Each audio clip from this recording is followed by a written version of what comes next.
Hi, this is Lance Wallnau with the news, the way you don't normally hear it. And that's my personal news theme, music. Did you like it? Hey, here's a verse for you. If you faint in the day of adversity, your strength is small. That's from Proverbs chapter 24. And so when you're looking at current events, why don't you remember this, that there's a way to see what's happening as news, and then there's a way to find that silver lining of what God is doing in the news, and that's what I want to bring you every week. I want to be able to bring you a perspective that's prophetic and inspiring on what's happening. So, for instance, I don't want to hear any more about, angry people and salacious accusations of women abused from Hollywood to media to wherever. But I can't help but notice that Al Franken, this is like that wrecking ball thing I'm talking about, that some of the most vociferous and aggressive and cynical voices that have been anti-Trump from the beginning are coming upon, it's almost like, I'm just going to tell you what I believe it is, and this is infuriating to people to think about this. But if you touch, as I've said, Donald Trump is a Cyrus that God has anointed. If you really come against the anointed of God and you are persistent in that, at some point you're setting yourself up to have your own house examined. And that's exactly what's happening right now in the House, and it's happening in the Senate. Now, you got Judge Roy Moore. If that isn't a screwball thing right there, I mean, people are asking what my opinion is on this. If it's hard to support a candidate that has as many people that are lining up and saying things like, has come against Roy Moore. But what kills the left is that when you go to look at it closely, they had an attorney this week who was actually speaking on behalf of some kind of inappropriate thing that the judge did, signing a yearbook, only to find out that the yearbook had like the initials DB next to it, which means that his assistant, who is a woman, actually signed the yearbook so that it couldn't have been him saying something or doing something inappropriate at the signing. You see, and so they couldn't. So when the left is that eager to bury you, that they're making stuff up, they kill their own credibility. So now it's really a mess. But then to the rescue comes Al Franken, and I was going to say, and he's got himself in a mess right now because he has been such an outspoken virtuoso about coming against Trump and any kind of a Weinstein, affairs going on out there in California. Now he's got his own situation to deal with. But then I'm thinking, the president couldn't leave it alone today. So he's trumping. The president now has got the news story is him talking about Al Franken. And so it's just, I'm telling you, you actually have to sit back and look at the news cycle and say, in the midst of all the chaos, what is God doing? And I'll tell you what God is doing. God is actually restructuring America and causing us to have a pendulum that is coming around to, you may reject faith, you may reject religion, but guess what? There's an ultimate morality. Some things are right and some things are wrong. And in a generation which is, with the left, what they're doing is they're throwing away all definitions of gender and who are you to say this is right and wrong. But lo and behold, there's a tremendous consensus when it comes to the women's issues that there is an ultimate right and wrong. So somehow America is discovering its moral baseline. Now, what I want you to think about is this. Ben Shapiro, I got his face here for a reason. Shapiro, such a smart guy. He pointed out that when the Democrats call for an ethics committee investigation, it's the safest place to go. And the reason for that is, from 2007 to 2016, and get this, there have been 613 allegations that were investigated, 75 that went to the preliminary stage of really being taken seriously, and absolute zero actually resulting in any ethics decision from the Senate. So Shapiro's argument is that having the Senate investigate you is the safest place to go if you're a senator because they had zero investigations leading to convictions as a result of that. But the news, this title in the news is the one that got me this week when I saw it.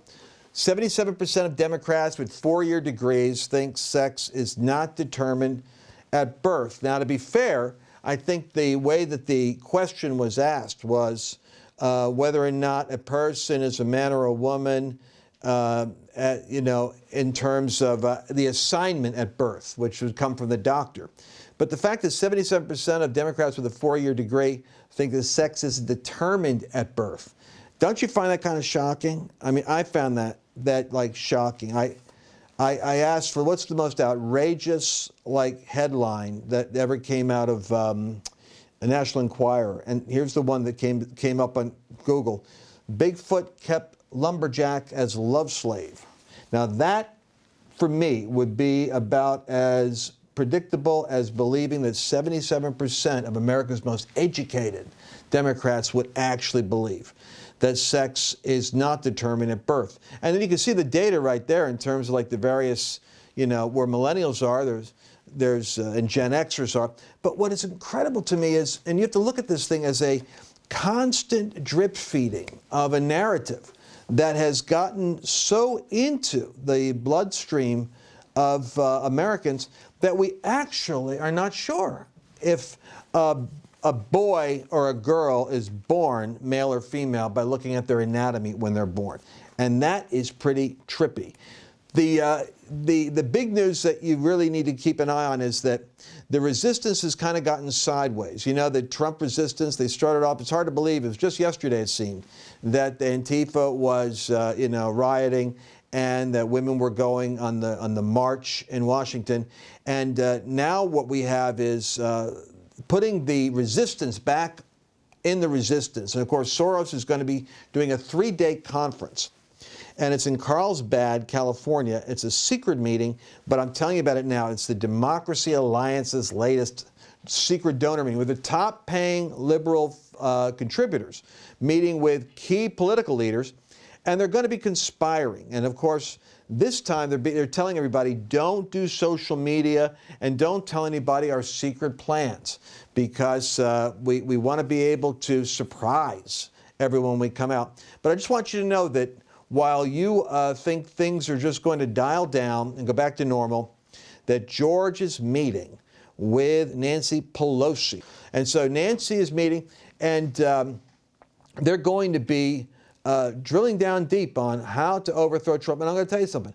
It's not going to work. The fundamental flaw in George Soros's secret strategy is that it's never secret. What he does is he funds discontent. You know what's incredible? Is that everybody's upset with Russia because, as I showed you in the last broadcast, Russia did interfere in the American election cycle, but they didn't interfere in the way that people think. They didn't interfere in order to get Trump elected. What they found at Facebook and at Twitter and at Google was an immense amount of advertising energy that went in to exploiting divisions in America. And this is, to me, such an inexcusable thing, that there was an intentional race baiting. If you were white, for instance, there were Facebook ads that would talk about standing with policemen against, criminals. And if you were black, then it was an article that was from the same source on black people are being shot down by police. In other words, it's as though what Putin's game is to see democracy fail in America so that America gets weakened. But the amazing thing is, why are they upset with Russia? Soros' strategy is to do that. He's the one who's funding the underground movements, and from the Black Lives Matter protests all the way to the left with Antifa. You'll trace it out. This is what the Democracy Alliance is all about. So forget Russia. We're doing it to ourselves. And the sooner that we smarten up, the better. Now, in a rare moment, I want you to see this video footage. I very seldom find Orrin Hatch. Orrin Hatch is he's like watching paint dry. He's one of the most non-interesting political figures, and he gets elected every year. And when you see Orrin Hatch, he's predictably like a senator would be, which is boring. But he's a nice guy. I mean, he just radiates niceness. For him to get upset, and he's the chairman of a committee, I want you to watch this, because My frustration with leftists and really aggressive liberal Democrats is they are so dang pushy and obnoxious. And conservatives are always so worried about offending people and so polite. And after the shooting incident with the church in Texas, right away, Cuomo in New York is coming out, and these guys are just mouthing off against prayer. I mean, they're just so there's such an antichrist spirit as far as I'm concerned that they don't understand the difference between prayer as a legitimate expression of spirituality, and they just politicize everything. So it was an interesting moment here where Senator Brown is doing his typical media moment, talking about the Republicans are always for the rich. And they know for a fact that this tax bill is not about that. But they're going to play the talking points, and Orrin Hatch loses it. And I think it's great that Orrin lost it. But I want you to hear the one line that so stood out to me and touched me. He said, you know, if the Senate would really just ever work together for the American people, can you imagine what we could get done? It was a moment of rare candor, talking about the political games. And this is what this movement is about. If you want to know why I'm doing the news, I'm covering the news, but I'm saying God is a wrecking ball, breaking the institutional stronghold of darkness off of the entertainment mountain, off of the media mountain. Everybody knows it's bias. Now it's breaking off the political mountain, and it's going to continue its course through academia because America can be saved if enough believers like you don't switch this off after 2 or 3 minutes and go on to watching a cat video, but actually focus on what's happening and get engaged in America's destiny. So watch Orrin Hatch and watch him just, bam, lose it. And it's so refreshing to see somebody really care. Before we go home, to just acknowledge, well, this tax cut really is not for the middle class, it's for the rich. And that whole thing about higher wages, well, it's a good selling point. But we know companies don't just give away higher wages. They just don't give away higher wages just because they have more money. Corporations are sitting on a lot of money now. They're sitting on a lot of profits now. I don't see wages going up. So just spare us the bank shots, spare us the sarcasm and the satire, and let's move. I'm going to spare it, but I'm going to just say to you that I come from the poor people, and I've been here working my whole stinking career for people who don't have a chance. And I really resent anybody saying that I'm just doing this for the rich. Give me a break. I think you guys overplay that all the time, and it gets old. And frankly, you ought to quit it. Mr. Chairman, the public. I'm not through. Okay. I get kind of sick and tired of it. True, it's a nice political play. Well, Mr. Chairman, it's not true. With all due respect, I get sick and tired of the richest people Regular order, in the country Mr. Chairman. getting richer and Regular order. richer. We do a tax Regular order. Middle class Wait a minute. Regular order. and over and over again. Wait just How a many second. times do we do this before we learn this, Mr. Chairman? Listen, I've honored you by allowing you to spout off here. And what you said was not right. That's all I'm saying. I come from the lower middle class originally. We didn't have anything. So don't spew that stuff on me. I get a little tired of that crap. And let me just say something. If we worked together, we could pull this country out of every mess it's in. And we could do a lot of the things that you're talking about, too. And I think I've got a reputation of having worked together with Democrats. Let's start with Chip. I'm not starting with Chip. I did it. I've done it for years. I've got more bills. Start with Chip today. I got more bills passed than everybody on this committee put together. And they've been passed for the benefit of people in this country. Now, all I can say is I like you personally very much, but I'm telling you, this bull crap that you guys throw out here really gets old after a while. To do it right at the end of this was just not right. And it takes a lot to get me worked up. Could you feel the energy on that? I mean, I was like, ugh, so tense, so tense. But remember what I read to you earlier. If you faint in the day of adversity, your strength is small. We have to build our capacity. You can't hide out from what's happening in America right now. You got to actually see it and discern it. Now, you remember last week when I was talking about the infamous Steele dossier, that marvelous piece of fiction that made it into the Senate for a hearing on Donald Trump with collusion with Russia. I said all along that John McCain's got his fingerprints on this. And it came out this week. And he's declined comment on it. Where is that report? I have it over here somewhere. But that's Soros' thing. But McCain actually came out as being one of the insiders who had access to the dossier as soon as it was available. Not in January when it was released, but in November. And remember what I said, that he had talked about how he had run across it, but in fact what he didn't say is it was put into his hands by the founder of Fusion GPS. In other words, the company hired to do the dirty work and put the fake document together. Actually, the guy who started that company, Fusion GPS, gave a copy to McCain personally. So it's going to come out eventually that John McCain actually was advancing this dossier through the ranks in order to destroy the presidency of Donald Trump. In essence, to overturn the will of people like you that voted for him. The other news that I think is worth knowing is about China. You know, I'm watching China with a great deal of interest because Christians have a tendency to be very sentimental about nations. And I'm in that same group because, you know, we believe all things, love, hopes all things. And because we know that there are Christians that are converting in China, like 10% of the population is Christian, we think there's some kind of a warming up that's going on.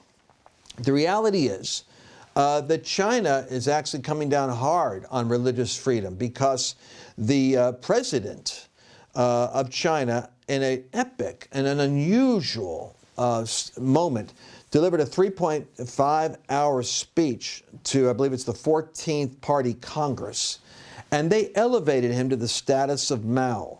That means that the Chinese government has never had a leader in our lifetime that is as strongly representative of the will of the Communist Party as he is, as this president is, and President Xi. And it's the 19th Party Congress, not the 14th. But the fact that Bannon and his and Breitbart is zeroing in on this reminds me of something. I said that Donald Trump was the president who fulfills like a Cyrus type, and that God raises up people to these roles, and that is in the government mountain. I want to declare openly, in spite of all the negative press that Steve Bannon has received, I'm convinced he's the most prophetic guy in media and is the Cyrus in the media mountain. And that you need to be listening twice to what he says, because he says that China is the greatest threat to the future of the United States that is out there. And he says it quoting President Xi's speech, because in the president's presentation, he expressed how ultimately the system in China will be able to have victory over the Judeo-Christian, liberal, democratic, free market West. And what Bannon says is that their plan is to dominate us in 5 key areas. And I'm going to read this to you quickly, but I want you to catch this. The first is going to be a new generation of mobile technology called 5G. It's going to surpass our technology. The second area is going to be a transport system that's going to go through Asia, connecting China to the Middle East. Now, all my Christian friends say that One Belt, One Road initiative is part of a prophetic fulfillment of China and Asia bringing the gospel to the Middle East.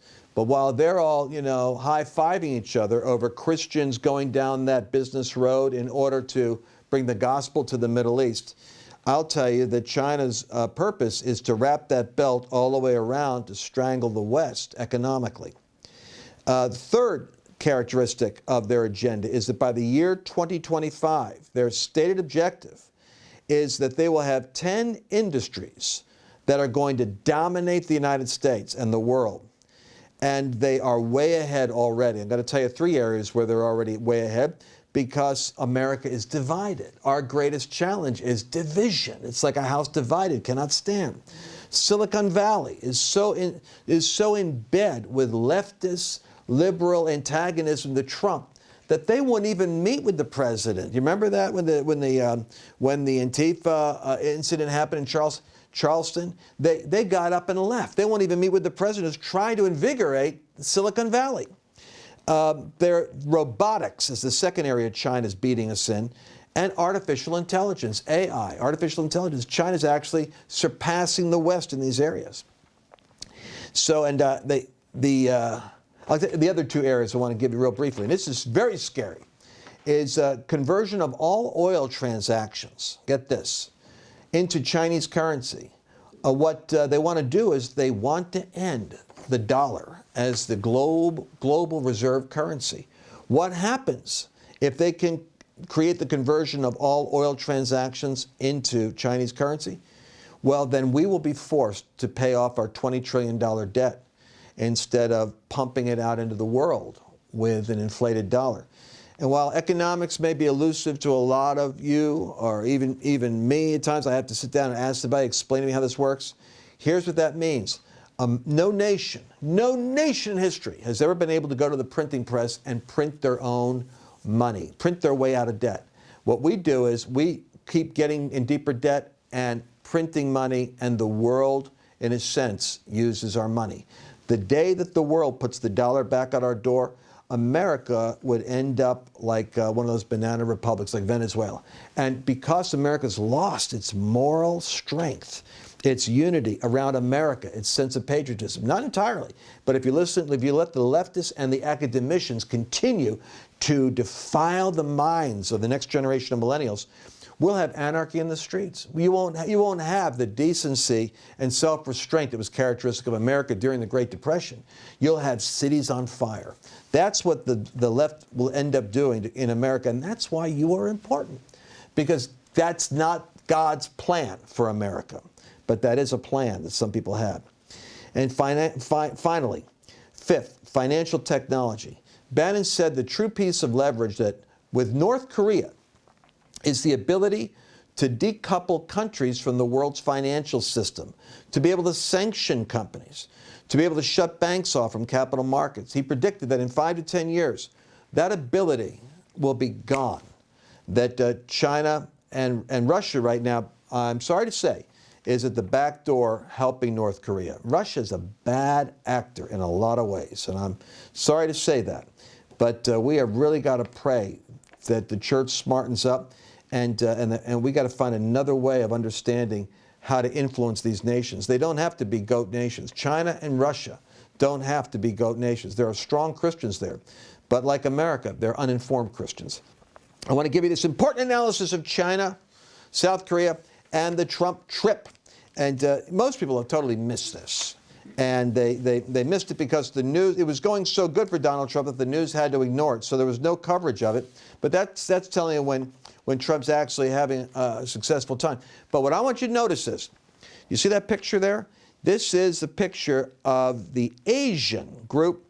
And let me see, can you see Russia meddling over? Can you see Russia embedded in that? Look at that. What is Putin doing in this picture?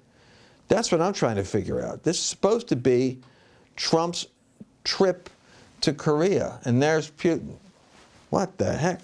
So anyway, whatever Putin's doing with the Asian trip, what the president did when he was in China, when he was in Vietnam, when he was in South Korea, was nothing short of phenomenal. I estimate over $500 billion, $500 billion worth of business Donald Trump generated for the United States. That's going to result in hundreds of thousands of jobs. Did you hear that covered in the news? Did you know that he had basically aligned Asia in agreement against North Korea, solidified our partnership with Asia, and then squeezed every transaction in order to create a new job in the United States?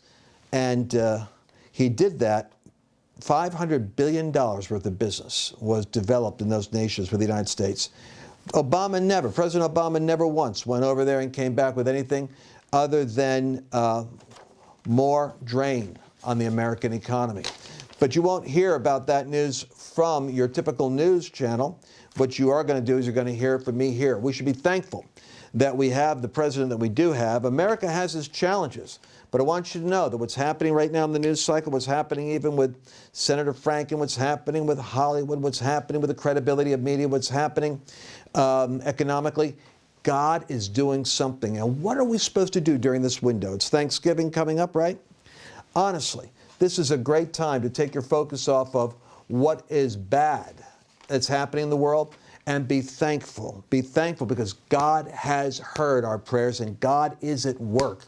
And you can't expect the devil to tell you good news, but I'm telling you that in the bad news, there's good news, because sometimes the good news is God has to uproot. There's in the first chapter of Jeremiah, my concluding thought, and this is a word for somebody right now.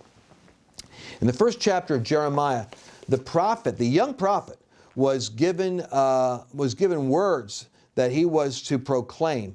And you know what Jeremiah was told? Now listen to this. He was told that the Lord put something into his mouth, and then the Lord said that I put my words in your mouth. Now listen to this, that this day I've set you over nations and over kingdoms to root out, pull down, destroy, throw down, in order to build and to plant. Do you hear that? 4 times as much energy has to go into dismantling what the enemy's done as the 2 words that describe the building and planting. So what you're seeing in America right now in this time of Reformation is a lot of uprooting and pulling down. And yes, there's tremendous stridency and there's tremendous strife that you're hearing in media. But remember this, the media is controlled by a remnant of people who are ideologically locked against God. And therefore, you should expect them to be prolifically negative whenever there's something positive happening. So you got to learn how to reverse the news cycle for yourself. Now, I pray for you that during Thanksgiving, you will avoid updating any of your friends and family members who don't share the same political views as you. Avoid these conversational points that I just went through. Don't discuss transgender things, but try to find, if any way possible, common ground. Jesus said that when you go to court with somebody, try to make peace with them along the way. Try to find the common ground. Avoid the trap of the enemy of breaking apart relationships. Sometimes my wife and I, we have family members that were so hypersensitive because I would do things like write a book like this and promote it. And the only way that we could deal with it was actually ignore what they said. And so sometimes remember this, you're not dealing with a person, you're dealing with a spirit that is trying to break relationships. So I pray for you, not only that you'll have eyes to be thankful for the things you should be thankful for, but I pray that you will be an ambassador of grace and favor and wit and self-control, and that you're going to be able to dominate the environment around you by bringing peace and joy into the atmosphere. And in the name of Jesus, America, I believe, is going through a great reformation. And you need to be part of it. By the way, if you want to get the insider reports and resources and materials that I'm sending out to our network of people that are mobilizing throughout the United States, in every state, for the next 10 months, 11 months, boom, to shift these states in alignment with what we believe God wants to do, check out the 7M Underground at 7mu.com and join the conversation. And we have some powerful new tools and resources I want you to be able to get your hands on at 7mu.com. I'll see you again shortly.